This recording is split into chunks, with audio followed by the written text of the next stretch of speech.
Hello, my name is Benjamin, but you may call me Jam. Welcome to Exercises in Blue, a new Magic the Gathering video series in which we take the concept of a mono blue commander deck and see how many different ways we can redesign it.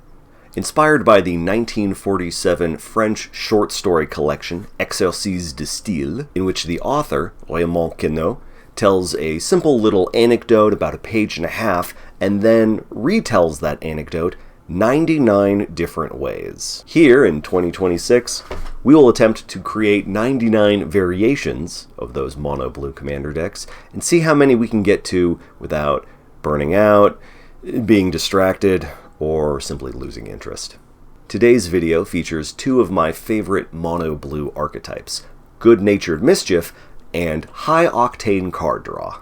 We're going to start with the Mischief because I believe that blue Magic cards possess incredible levels of comedy, creativity, and liberty.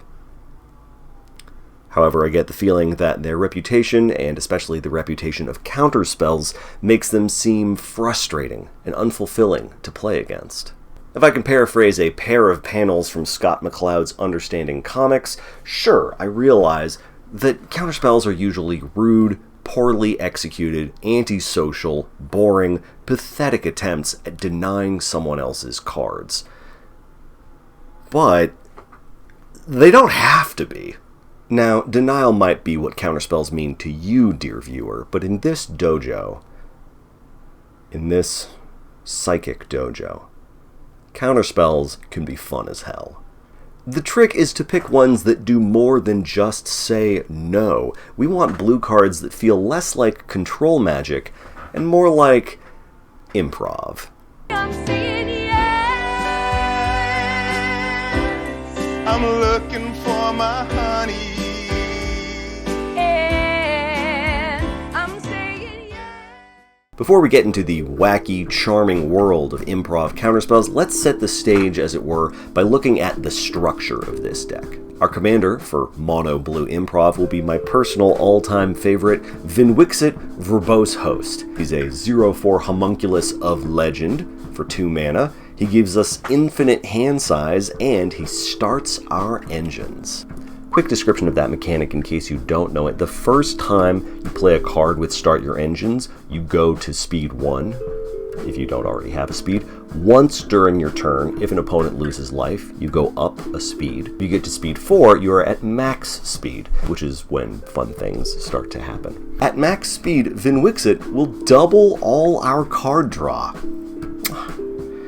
which is great in a game about drawing cards, and especially helpful for finding all of those fun, likable, life-of-the-party counterspells that we're looking for. Fundamentals for a Vinwixit deck: we want about 34 lands, 15 evasive 1-drop creatures. We're talking flyers, unblockables. If we're feeling really sassy, we'll throw in the Stinky Cheese Man. There's a special trick that you can do with him. We'll get to that later. These baby queens are how we achieve maximum speed early in the game. You play a 1/1 on turn 1, Vinwixit on turn 2, then attack. You're at speed 2 on turn 2, 3 on turn 3, max on turn 4. That's the ideal at any rate. So with 34 of those and 15 of these, we've got 50 spots left to select as we please.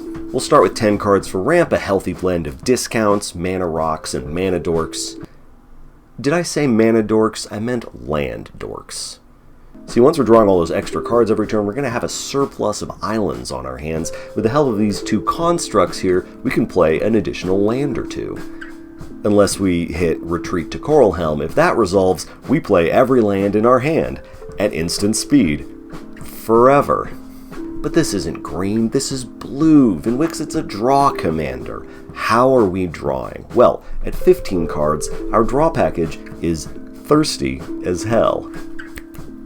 Mostly we're popping off for 6 cards at a time, or 2 cards on everyone else's turns. This gives us versatility. If we want to go wide, a steady card draw keeps our board state well fed. If we want to get beefy, burst draw is going to feel like a double shot of giant growth espresso, or 2 beast tokens in a trench coat. Plus, this way we're actually interacting with other players. We've got attackers, we've got blockers, we're being social. We're part of a jolly combative community.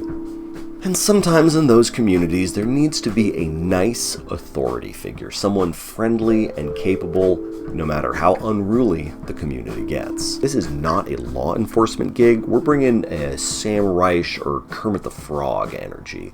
And we're doing this, as I hinted before with the needle drop, with yes and control magic. This is kinder than Counterspell. We're firmly in bracket 2 here. But importantly, this is not Counterspell compensation. We're not sweetening the deal with free mana or bird tokens or card draw for other people. We are still trying to win. No, we're approaching the stack with suggestions, micro adjustments, if you will, to affect the spell's performance, if that makes sense. For instance, if someone threatens to board wipe, we might reply with yes, and it will resolve a little bit later, or next turn, or a few turns from now, but we'll get right back to it, promise. If someone aims removal at us, we'll say yes, and by chance, it accidentally hits this guy, or your guy, or perhaps I beta test it for you to make sure it meets expectations. If someone brings out a big threat, we respond with yes, and it's secretly a double agent for the Aristocrats player. Yes, and it's cosplaying as that wall of vines. Yes, it resolves, and just to mix things up, let's say it resolves on my side of the table. You can also yes and the combat phase with blue spells. Oh, a long way in the past 30 years. You'll love to see it.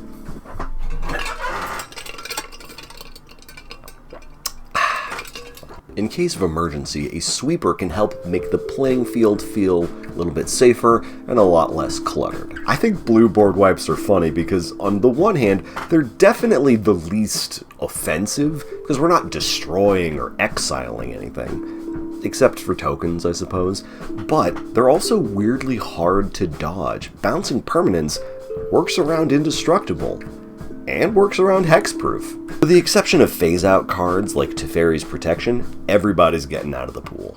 But you can still just cast them later. While white, black, and red are angling for mass murder, we're over here playing musical chairs. This is a party game. Not like a Mario Party game. We're still friends after this. Finally, on the topic of curating the vibes, we have some improvisational prompts for our opposing commanders, in case other people's definition of a fun game night is robbing you, poisoning the water supply, or playing spin the bottle with a lit stick of dynamite. The solution? Engage in a bit of roleplay. What if their nefarious so-and-so is actually a little robo guy? Or a lunar prisoner, or they had a job in customer service.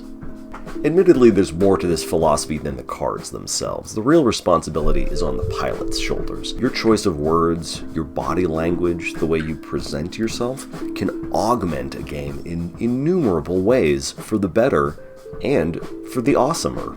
The more you challenge yourself socially, the greater the rewards can be, and the more you grow as part of a mutually supportive community.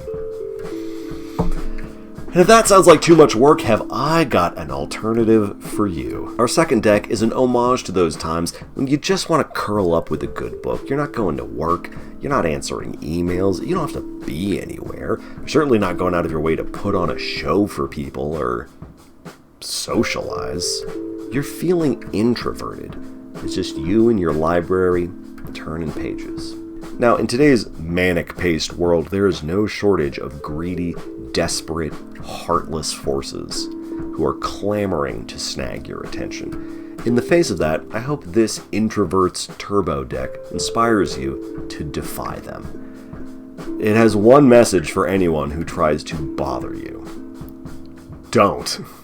Don't bother me, I'm working. Don't bother me, I'm working. Let's get into the fundamentals for this deck. The commander, is also going to be Vin Wixit, verbose host. Honestly, for the improv counterspells, we could have used Lear or Venser or Vizzini. I just like Vin Wixit too much not to use him. But the verbose host is a perfect fit for this deck. Check it out. It's got a lot of the same skeletal structure as the first one. 15 evasive creatures, 32 lands. Gosh, that's not a lot of lands. Don't worry though, our ramp package is, actually we don't even have as much ramp. But look on the bright side, these ones cost less mana, so generally we'll be ramping faster. Yes, there's a Mox and Soul Ring, but it's still technically Bracket 2. The vibes are not Bracket 2, the vibes are Bracket 3 with no game changers. For reasons beyond my comprehension. The draw package is a little expanded from the previous deck. We have fewer spells that draw a little bit every turn, and more of those burst draw, particularly some niche inclusions from what I would describe as the burst draw spells that are supposed to come at a devastating cost, but which won't matter so long as we win the game this turn. Like I said at the beginning, high octane. Finish line or bust. Because we're so very, very focused on drawing our way to the bottom, the counterspells are going to be fewer, and they're going to cost very little. Actually, most of them won't cost any mana. With all the extra cards that we're drawing, we might as well pitch some of them as alternate forms of payment. Believe it or not, none of these are game changers. It's still Bracket 2 legal. Technically. And besides that, we'd rather be spending our mana on more card advantage, or virtual card advantage. In a deck where almost 1/3 of the cards cost 1 mana, we can quickly, cheaply, and easily get to what we need with the help of some little cantrips. Blue instants and sorceries which have been staples in other Magic formats, but which you don't see very often in Commander games. Not sure why, they feel nice and fun in this deck. So what's the plan exactly? We're drawing cards fast, I'd say recklessly fast. First 4 turns are just about getting to max speed, but what do we do once we're there? Baby, here goes the heist. Hidden among the 99 cards are an elite team of absurdly powerful spells that will allow us to play the rest of the deck at a moment's notice. Game-warping enchantments like Dream Halls, Mind Over Matter, and of course, Omniscience. Which really ought to be called Omnipotence, but we'll get into that topic another day. These will let us pour every last piece of cardboard out of our library. High Tide and Show and Tell will let us sneak those out even faster, and Emergence Zone and Born Upon a Wind will let us pull this heist off at instant speed. Is it someone else's upkeep? You could just win the game. Is it someone else's end step? You could just win the game. Are 2 players going to war against each other, and it's a gigantic crash of armies against armies, token creatures everywhere, combat tricks flying left and right, and suddenly the pizza arrives, and nobody knows what to do? Easy. Put all your cards in your hand, show them a picture of Jeff Goldblum sticking his tongue out, and that's a wrap. Sure, maybe somebody's got an answer for you, but they'll have to get past every instance of dismissal that you own to do it, because you've drawn them all. Not impossible, but not very likely. Now yes, the deck boasts a single win condition card and literally no other realistic way to win the game, but winning is really a formality for a deck like this, a bare minimum of honoring the social contract. The drawing is the fun part. Touching cards, saying their names, looking at cool art. It's kind of what Magic the Gathering is all about. And the idea of gathering 100 cards together, searching and deciding and making up your mind, only to end up using a couple dozen at most during the course of the game, for others, perhaps, perfectly acceptable. For me, preposterous. So if you're craving some quality library time and you're not in the mood for anything else, you can give this a try. Links to both deck lists will live down in the descriptions. If you have any suggestions for improving these decks, I invite you to make mention of them in the comments. With 97 other decks to go, I will be looking ahead in life more than I'll be looking back, but I am open to persuasion, especially when it comes to the warm enthusiasm of others. Man, it's weird being back into Magic after all these years. Anyway, that's the end of this installment of Exercises in Blue. You may still call me Jam. For those of you who are watching and or listening, I thank you for your time and attention.